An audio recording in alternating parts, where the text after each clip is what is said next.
Hey everybody, welcome back. You know, in the recent past I made videos about how you can take available lights that are inside and make the best possible shot out of them, especially if you're doing something like this, kind of a video blogging setup where you're talking directly to the camera.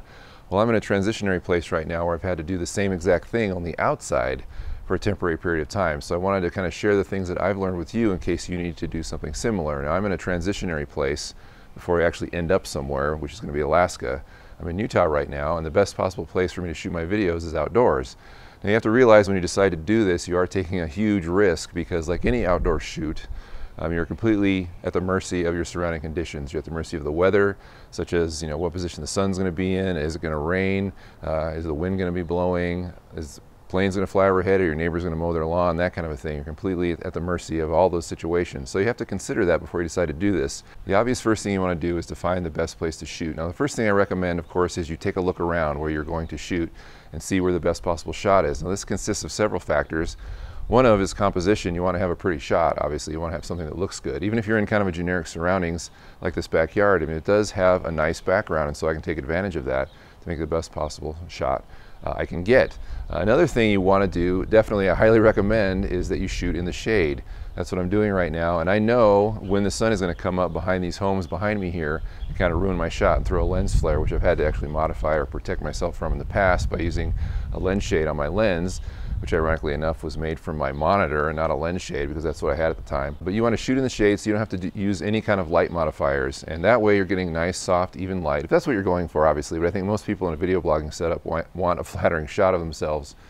And so in order to do it quickly, you don't want to have to pull out a bunch of C-stands or any kind of modifiers that are going to try and block the sun, because that's just a huge headache. So just shoot in the shade. The next thing I recommend is that you pick a place to shoot that has built-in marks on the ground. I'm actually shooting on a cement pad right here that has 2x4s that are crisscrossing on the ground.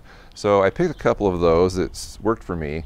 I'm used to shooting at arm's length here. This is a 28mm lens, and it's about arm's length away from me.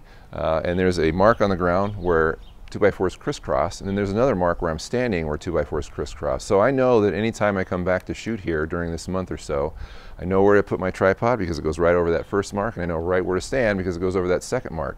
So I can take down and come back and shoot here at any time, in the shade obviously during the day, where I know exactly where to stand. And if I need to hit my mark like I did a while ago in a Q&A video and I had to walk into the background and then return to frame, I know exactly where to stand because I have a mark on the ground.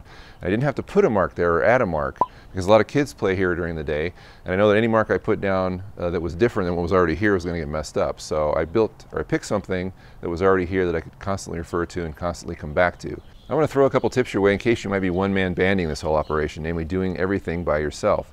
And the first thing is to get an external remote like this. My camera did not come with one of these. I had to search for it on eBay using my camera's model number, but it has two very important things that I think you should always have an external remote for this kind of setup, and that is the shutter release and also roll video mode. And I'm going to show you why both of these are very important. I think the roll video mode is obvious. You want to be able to stand in front of your camera, roll camera, and start talking opposed to running behind it, hitting record. The shutter mode is also very important. I'll show you why, but first, let's set focus, and you do that by standing on your mark you've already established. Get some kind of light stand or something that can be extended or represent your eyes. Put that on your mark and then run behind the camera and adjust focus. That's pretty easy. The next thing is exposure, which is a little trickier because you can't stand in front of the camera and run behind it and then make adjustments, especially when you're dealing with a background that's of a different intensity level like this one is. So what I do is I set exposure for the background. I'm standing behind the camera. I use the built-in light meter and I check exposure, make sure the background is exposing normally. Then I stand in front of it on my mark and I hit the shutter button. Then I check that still, which is very easy on my camera because it's a hybrid. It's a still camera and a video camera.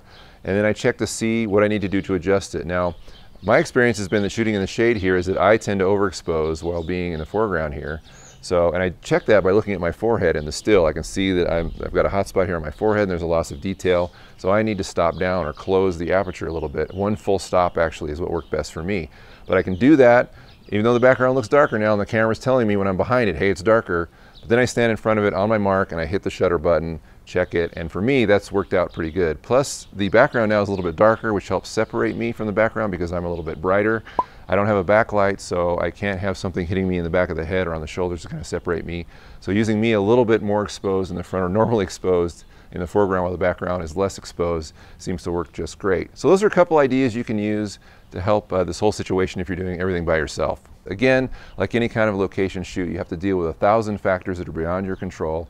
But if you can figure out what the little intricacies are, or kind of play the situation to your advantage, or try and work it the best possible way, you can get some really nice, pretty shots that you couldn't get indoors. I think this background and this kind of setup is much more appealing than anything I've done in the past, which tends to be, it looks like it's indoors. It looks like it's, you know, kind of enclosed and claustrophobic, and this is a much prettier, much nicer, much open shot, and it can be advantageous if you're doing something like video blogging, just to give the aesthetic, pleasing to the eye kind of look, which you may not have an opportunity to get indoors, or it's just a greater opportunity outdoors, because nature is beautiful, and if you can find something that looks good behind you, you can have a really nice video blogging setup using available conditions.